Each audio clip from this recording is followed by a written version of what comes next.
Good to see everyone out this Wednesday evening for Bible study.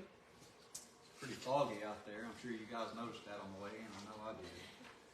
And got to be safe when it's like that out there, when the weather's like that. Of course, the weather's not that bad. It's just the fog, really. But glad to see everybody, all the faces out tonight, the smiling faces. Always a joy to see you when we gather together for Bible study or for worship. The psalmist said, "They that fear thee will be glad when they see me, because I have hoped in thy word." So,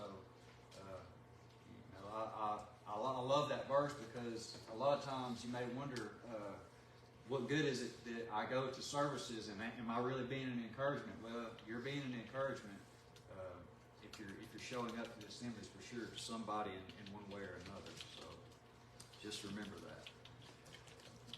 So we've been studying in the book of Deuteronomy. We're in this second speech here, this long, the longest speech of the book here, chapters 5 to 26. And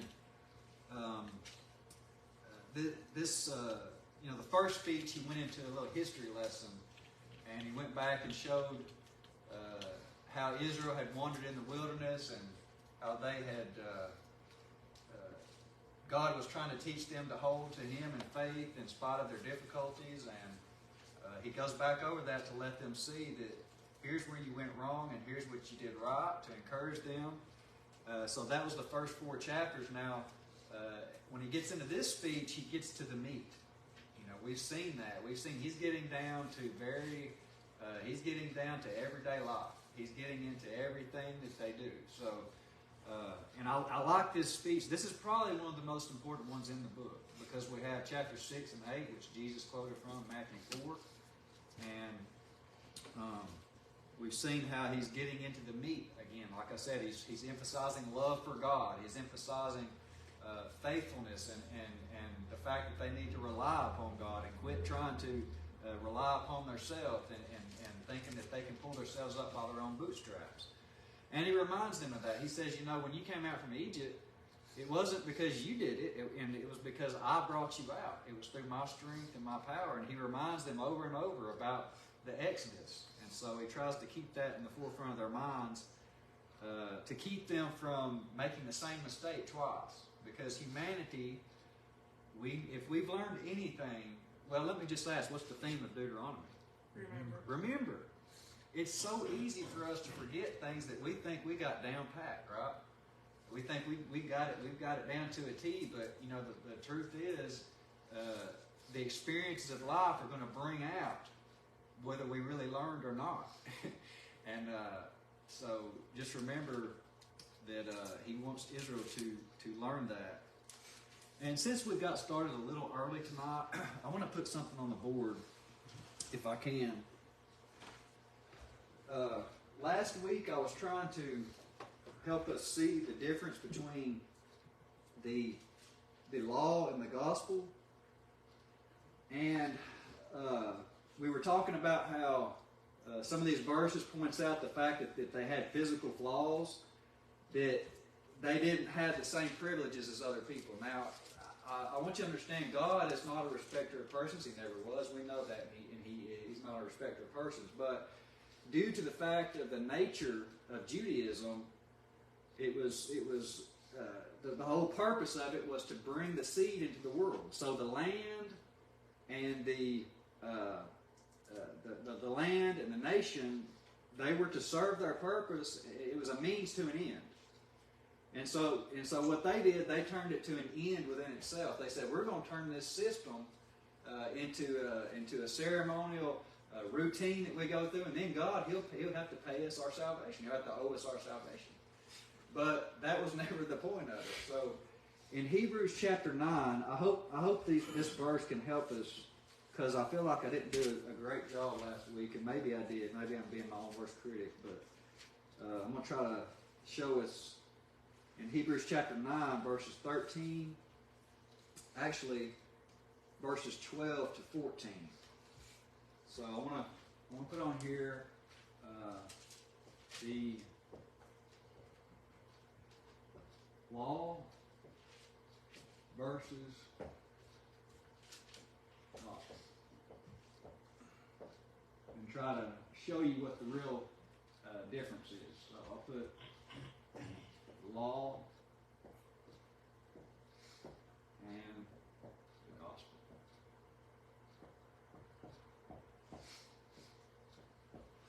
I'm going to read these verses here.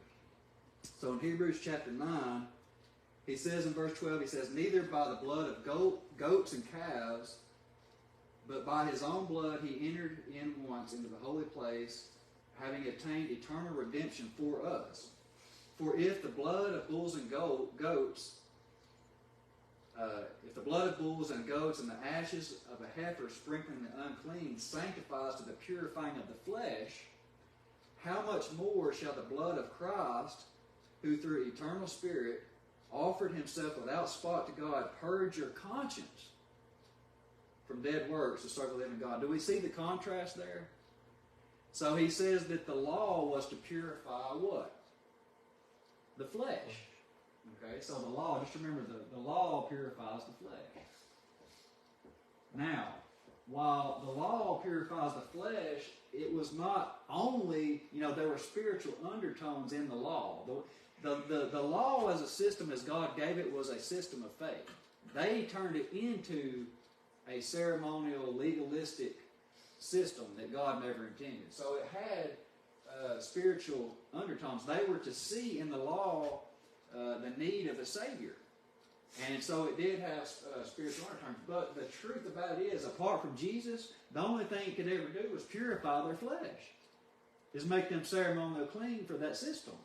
Now the problem with that is God was not, that system was not God's ultimate aim, was it? God was looking at something better. And the whole point of the Hebrew letter is that Christ is better.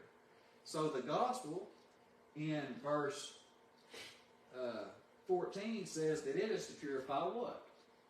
The Spirit. The Spirit. That's a better word actually, but he says the conscience. We'll say the conscience, just based on this passage here. But Scotty, really, that's really what I'm getting to here. This is what the gospel is all about. The Spirit, the inner part of man. Now, the problem with the law is that the law, it demanded something that they were unable to perform.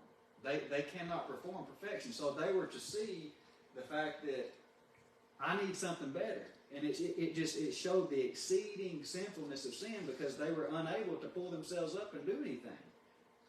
But they were to look forward to a Savior. So the gospel, it has a moral fitness within it that is far superior to this. Do you see what I'm saying? I hope I'm not confusing anybody. I'm trying to show you why we're seeing these peculiar, when we come across these verses about people with physical blemishes and things, that's why. All that was to symbolize this. Okay? Is everybody with me on that? So just remember, when we read through, especially Deuteronomy, there's going to be very peculiar laws and things that seem strange to us, but the reason that is because we live under a covenant that gives us all we need to be purified in our conscience, or the Spirit, the inner man. And so there's you see why the gospel is far superior to the law. It does everything the law was trying to get them to see and trying to achieve with man. The gospel does that, and of course Jesus. And one of the things that is to be noted, and you pointed it out, that the law purified the flesh but had spiritual undertones. The gospel purifies the conscience, the spirit, and has fleshly undertones, where we refer to the church as the bride of Christ. The husband-bride relationship is a fleshly relationship, but it is used to give the example of that relationship between Christ and the church. God is referred to as our Heavenly Father. Fatherhood is a flesh-blood relationship, but it is used as an undertone to exemplify for us who are in the flesh that relationship between God and us. When man fell at the Garden of Eden, we were completely flesh. There was no, we had no hope. And he started with the law to bring us a step up. Yeah. Purify the flesh. Then you've got the gospel, which is the next step up. And then, if we have followed through with the gospel and purified our conscience and our spirit, when we leave this life, we go into that final state of spiritual bliss with God. If you can grasp the concept that I'm trying to get you to see, as far as the difference between the law and the gospel and what the primary purpose, the end goal of it was, you will be much better off in your entire overall Bible study. Because a man once said, I believe it was Johnny Ramsey, you may want to check me on that, but take that with a grain of salt. But he said the Old Testament is the New Testament concealed, and the New Testament is the Old Testament revealed. You know, so to know the New Testament and to know, to really grasp it, you need to know your Old Testament. You know, you can't just neglect the study of the Old Testament. Now, like I said, if you can grasp this concept, it'll help you. And it takes a little time. I mean, it's not something you might, if you don't know a lot about it, it won't come overnight. But just if you work on it and try to see that more in your study, you'll be much better off. So we got to Deuteronomy chapter 23. And before we jump in, are there any questions or comments before we get started? All right, so I'm going to try to, well, I don't need to rush, but there's a few verses here in 23 we need to touch up on here. Verse 15, it says, "Thou shalt not deliver unto his master the servant which is escaped from his master unto thee. He shall dwell with thee, even among you, in that place which he shall choose in one of thy gates, where it liketh him best, thou shalt not oppress him." Now this is talking about a slave from a foreign nation, if they escaped and came to an Israelite. And, you know, he would basically at that point, it seems to me the implication is that if he's escaping to Israel, he's trying to serve Israel's God. So if he came to an Israelite master, he's going to go ahead and he said, you don't return him to the idolatrous nation, you go ahead and keep him as your own. Which is interesting because a lot of people don't realize that God didn't forget about the rest of the world in the Old Testament. He was offering salvation even back there to all people. Verses 17 and 18, he deals with prostitution and the funds that may be coming from anything that has to involve that. He says, don't bring it into the temple. I'm not going to read the verses. You can read those. They're kind of self-explanatory once you read through there. But he makes a point there not to get involved in that. So you see the impact that these idolatrous nations could have. That's what was going on in a lot of these nations. A lot of these things he's mentioned. So it's not just out of the blue. They would know what he's talking about. You know, it's hard for us sometimes to put ourselves in their shoes, but an Israelite who read this would understand. Yeah, we get what you're saying because they were seeing all this stuff. 19 and 20 talks about interest, not to charge interest. Thou shalt not lend upon usury to thy brother, usury of money, usury of victuals, usury of anything that is lent upon usury. Unto a stranger thou mayest lend upon usury, but unto thy brother thou shalt not lend upon usury, that the Lord thy God may bless thee in all that thou settest thine hand to, in the land whither thou go to possess it. So does everybody know? Everybody gets the concept of charging interest. You know, that can be a bad trap to get into, can't it? Say somebody lets you borrow some money, and they say, all right, if you pay it back in 10 days, you're good. But if you get the next day, day 11, we'll start charging you 10% or something. So he said, don't do that except to a foreigner. And he says, don't do it to your brethren. Verse 21, when thou shalt vow a vow. Now, we went over the vows in Numbers chapter 30. Do y'all remember that, going over vows? It's been a while. It's basically whenever somebody says they're going to do something for the Lord, they say, I'm going to for example, Samson, he was a Nazirite. He said, I'm going to vow unto the Lord to take the Nazirite vow. I'm not going to shave my hair. You know, vows, whenever they set out to make a vow, they had to stick. They need to make sure to stick to that. And the lesson for us is when we commit ourselves to some work in the church or to the Lord, we need to make sure we see through to it. And that's what he's showing them. Verse 21, when thou shalt vow a vow unto the Lord thy God, thou shalt not slack to pay it, for the Lord thy God will surely require it of thee, and it shall be a sin in thee. But if thou shalt forbear to vow, it shall be no sin in thee. In other words, it's better not to take the vow than to take the vow and then say, get halfway through, and now I can't fulfill it. Verse 23, that which is gone out of thy lips, thou shalt keep them for form. Thy free will offering, according as thou hast vowed unto the Lord thy God, which thou hast promised with thy mouth. When thou comest into thy neighbor, verse 24, he goes to a different subject here. I'm getting a little bit in a hurry. When thou comest into thy neighbor's vineyard, then thou mayest eat grapes. Eat grapes thy fill at thine own pleasure, but thou shalt not put any in thy vessel.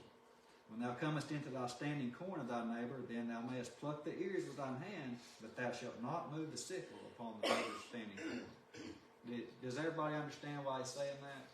Don't be greedy. He said, if you want to eat, that's fine, but just take it as it comes. Don't sit there and think about, man, if I had a bucket here, I could, for next week I could sell half of this. Don't even start going down that road. He says, don't even start getting greedy. So that brings us up to the end of chapter 23. Any questions or comments on this one? All right. Now, chapter 24, he is going to deal with some. He's on the similar laws and things here, and some unique ones again, kind of like the one about the bird and the eggs that we saw that threw some people off. Verse 1, he says, when a man hath taken a wife and married her, if it come to pass that she find no favor in his eyes, because he hath found some uncleanness in her, then let him write her a bill of divorcement, and give it in her hand, and send her out of his house. And when she is departed out of his house, she may go and be another man's wife. And if the latter husband hate her, and write her a bill of divorcement, and giveth it in her hand, and sendeth her out of his house, or if the latter husband die, which he took her to be his wife, her former husband, which sent her away, may not take her again to be his wife. After that she is defiled, for that is an abomination. Now, abomination, that's a key word. Remember, that's repulsive to God. Thou shalt not cause the land to sin, which the Lord thy God giveth thee for an inheritance. And so this is, does this sound familiar? This is what Jesus was talking when he was talking to the Pharisees in Matthew 19. And they're saying, well, Moses said we could put away our wives for any reason we want to. Jesus said, the reason that you were given that precept was because of the hardness of your hearts. And that's interesting. When we study through here, we've seen Moses said, he said, you've been stiff-necked since the day I met you. He said that to Israel. So, and who better to know than Moses? He's been with them all that time. And that just shows how their disposition. And this also reminds me of a verse in Acts chapter 17, verse 30, where Paul was preaching on Mars Hill. He's talking about idolatry in the past, before the new covenant. He said the times of this ignorance, God winked at. He overlooked. But now he commands all men everywhere to repent. So this is in a time period where, humanity's pretty kind of in its infancy, you could say. And so they were given this precept that if they had some kind of, if they were fickle and had some arbitrary reason they wanted a divorce, they could do it. But they couldn't, if the man put her away, she couldn't come back to him again if he changed his mind. But we see here, this is what Jesus was talking about in Matthew 19, and the only exception now in the new covenant is fornication, as far as a legitimate cause for divorce. And of course, the passing away of the spouse will also go ahead and negate that too. But verse 5, he says, when a man hath taken a new wife, he shall not go out to war, neither shall he be charged with any business, but he shall be free at home 1 year, and he shall cheer up his wife which he hath taken. We've seen this in the account. We've studied Gideon. We went over there and looked at him when he had his soldiers, and they used this precept. They said, if there's any soldiers that have to wife, let them go back home. And he finally dwindled down to saying, if there's any fearful, let them go back home too. So we see newlyweds. They weren't required to go to battle, but they could. But they said, you could go ahead and not do that and stay home with your wife. Now here's the interesting verse I was talking about. kind of sticks out well, it kind of sticks out. Verse 6 says, "No man shall take the nether or upper millstone to pledge, for he taketh the man's life to pledge." Does anybody know what that's referring to? So yeah, when they grind grain. there you go. So apparently it was a common thing for Israelites to have a grindstone or a millstone, and it was a two-piece set. So it was like a bowl, and apparently it was a portable one too. It was like a bowl, and you put the corn or the wheat in or whatever, and the top part of the wheel would grind the corn or the wheat. And he says here that if you lend money to somebody and you want to take a pledge, for example, if Brother Scotty said, "You can borrow $10, but I want to hold your jacket," or something, "I want to hold something valuable to you until you pay it back," that's a pledge. He said you can't do that with the man's with the millstone, because that's what he uses to eat every day. You know, so you know, you couldn't do. You know, do you see the benevolence in the law that God was using here? That's a unique precept. So we see here that God is he's civilizing this thing, and he's making it to where it's the morality, the kindness. You know, you don't want to get a man to give up something that he needs, that he has to have for his very livelihood. So it says, don't take a man's millstone. Verse 7, it says, "If a man be found stealing any of his brethren of the children of Israel, and maketh merchandise of him." Now this would be similar to human trafficking today. And we got severe laws about that, don't we, in this country? I don't think they're nearly as severe as what God said. Yeah, they're not that Sort of shows you what God thought of slavery all the way around. Yeah, yeah.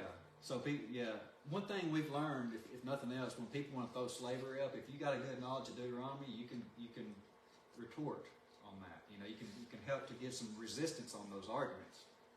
You don't have to just, God did more to civilize an uncivil practice, and basically he was like, one, you're not going to become slave traders.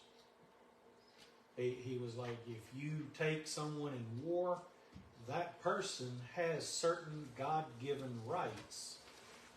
You're not going to do this to them. Mm-hmm. You're not going to become this wicked like all the nations around about him. He made them do it in a civil manner.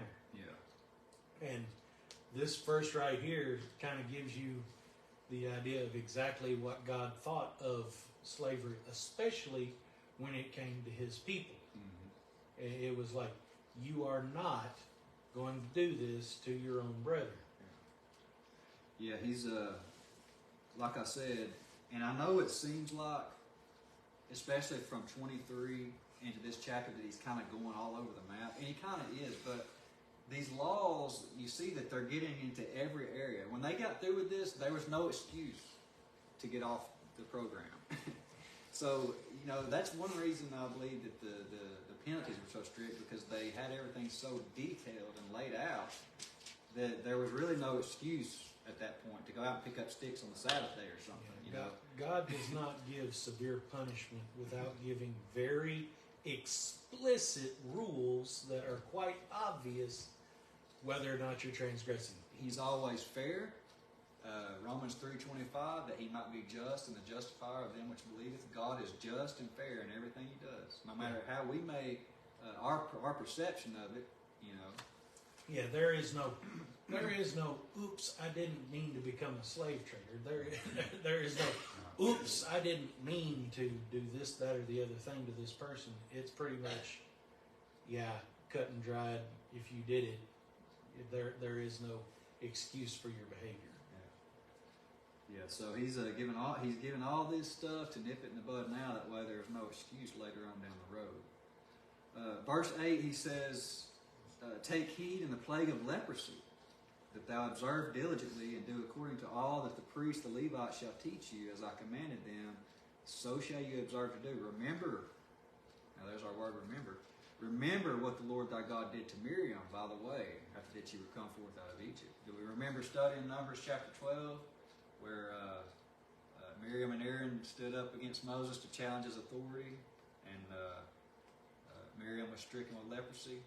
Now she was healed, but she was stricken with leprosy, and it ended up postponing the whole program. She had to be put out of the camp for 7 days, and it postponed everything. So he says here to remember that. And we know we've already studied, since I've been here at Graceville, we've studied Leviticus, Numbers, and Deuteronomy. Leviticus 13 and 14 is given over wholly to this matter of leprosy. So you see in Deuteronomy how he's touching on things that he's already been over. And sometimes he'll give additional information. He's not just repeating for the sake of repeating. A lot of times he'll give additional information or a new concept or something that he's already given.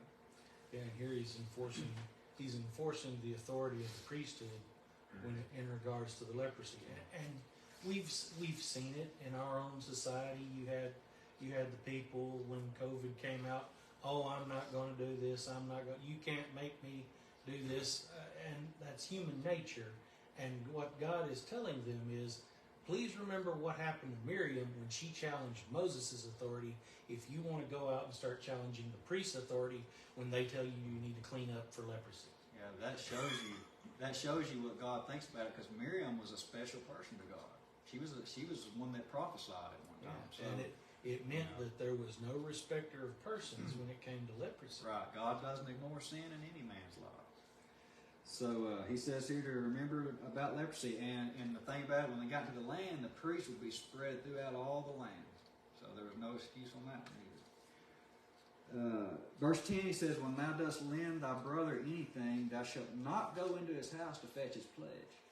Thou shalt stand abroad, and the man to whom thou dost lend shall bring out the pledge unto thee. If the man be poor, thou shalt not sleep with his pledge. In any case, thou shalt deliver him the pledge again when the sun goeth down, that he may sleep in his own raiment, and bless thee, and it shall be righteousness before thee. So, what he's talking about here, if you lend something to your neighbor, and you want a pledge back to guarantee you're going to get it back, he says you don't go into his house and start looking around. You let him go and decide. Now, it'd have to be something, that was valuable, of course, but it kept from invasion of privacy, and things like that. This is a good law. These are good laws he's given here. And it just kept it from being so strict, and when somebody had to, because if somebody's needing to borrow something, that means they're already in hard times. They're already in dire straits. So don't make it worse by going and snooping around in his house and looking, I don't know, I see you got a lot of nice stuff in here.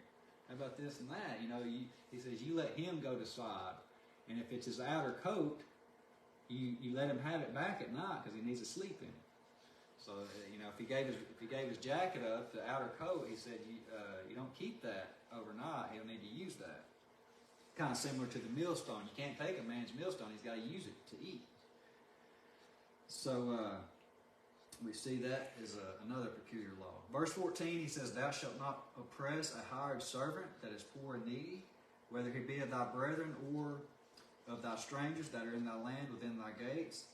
At his day thou shalt give him his hire, neither shall the sun go down upon it, for he is poor, and setteth his heart upon it, lest he cry against thee unto the Lord, and it be sin unto thee. I worry about this one when I think about companies that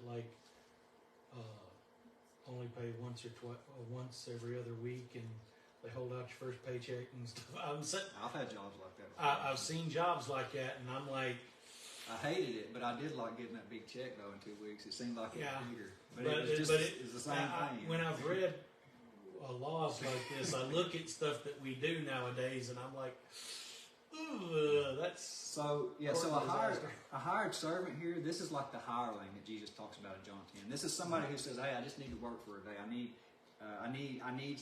Because a lot of these people were living day by day. So he said, if you hire somebody for a day, don't tell him you're going to pay him, and then at the end of the day you say, well, I'm going to wait till the end of the week. You need to pay him. He needs the money at that time. If he's working day by day like that, he obviously needs the money. Mm-hmm. So he says, don't defraud your neighbor like that. So that's another good law. In verse 15, when he says, at his day thou shalt give it, he says he's meaning that day. If he does a day's work and he's wanting to do it just for that reason, you pay him that day. Don't wait. Well, that was too the custom, because you saw in the New Testament the parable of the laborers in the vineyard, where the guy goes out Oh yeah. and he needs hirelings. I didn't think So about he goes out, and these guys, basically, that was their livelihood. They would go out, and they'd be someplace where they congregated, and the guy would say, "Hey, I've got this job I got to get done. I need this many people," and he'd get some volunteers. They would come in, they'd work for him for a day. He'd give them their money. Yeah. These weren't this wasn't their career. It was because they needed money, and they didn't have the money. And yeah, that was basically their culture. Mm-hmm. Yeah. And by the way, when you see the word hireling in John 10, a hireling is not necessarily a bad thing. He's trying to compare. He's trying to compare the superiority of Jesus as a shepherd compared to the religious leaders that day. Now, a hireling's not going to be as concerned about the business as a full-time employee, in other words. So, you know. Well, technically, what we refer to as full-time employees are hirelings. Right.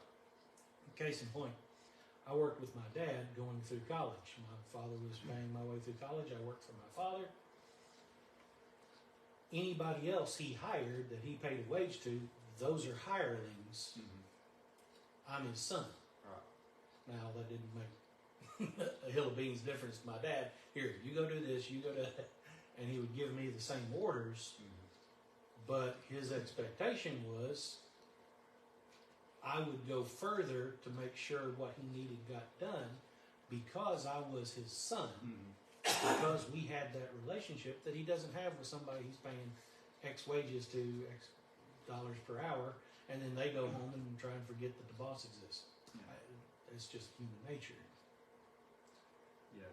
So a lot of people think the hireling is like the bad person or something. So just remember in John 10. So it's not necessarily he's trying, like I say, he's trying to show the difference between Jesus and the other religious leaders there.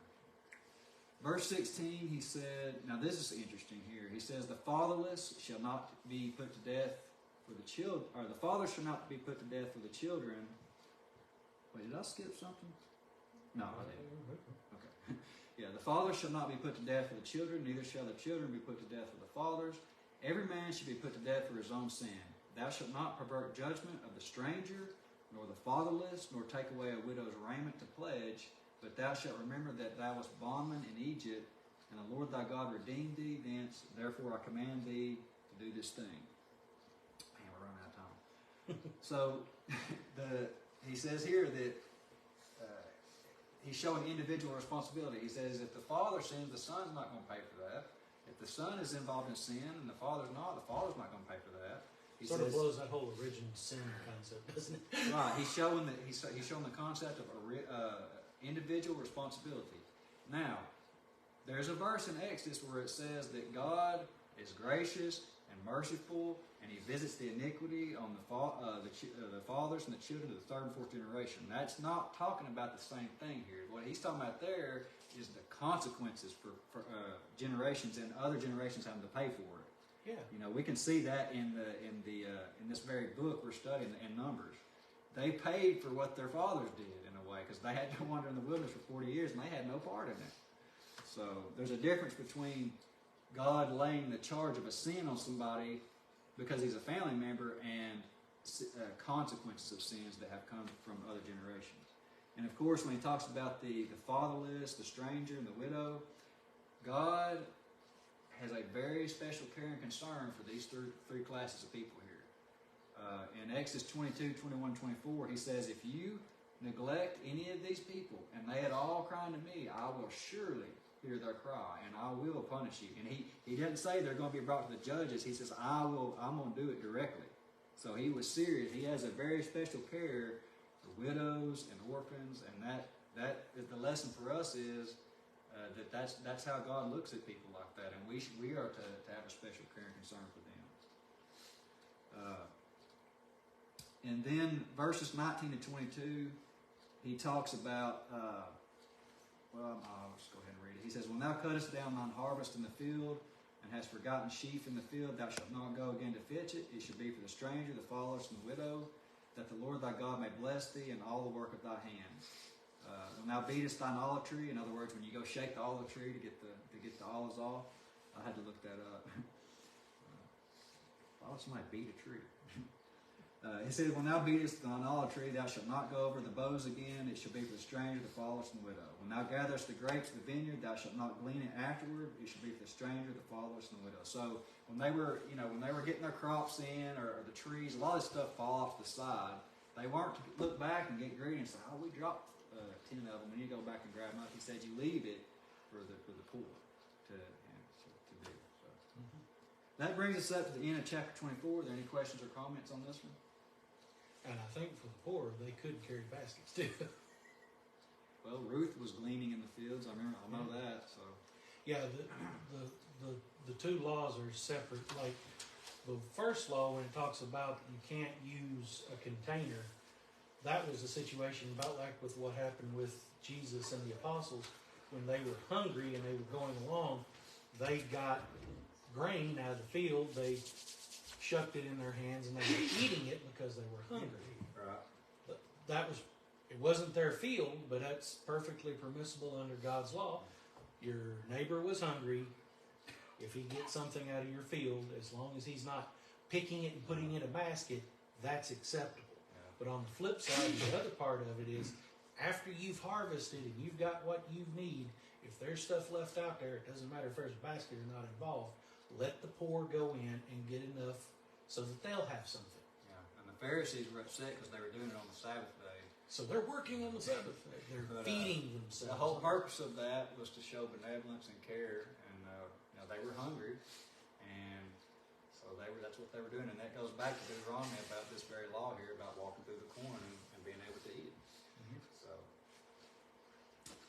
at this point, we'll go ahead and get into our invitation for tonight. Tonight, I want to talk about a question that maybe a lot of philosophy majors may talk about, and you may have heard people say this. And that question is, what is life? And I asked you that question tonight. What is life? James says in James chapter 4, verse 14, what is your life? It is even a vapor that appeareth for a little time and then vanisheth away. Now, he's making the point there that life, compared to eternity, is not a very long time. But I like the verse because he simply says, what is life? What is your life?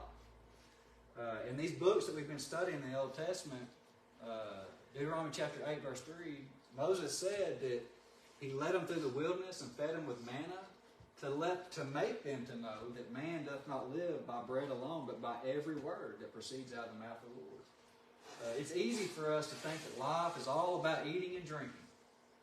And look, I'm all about eating and drinking. I don't want you to think I'm against it, but I see we got some agreeing going on here.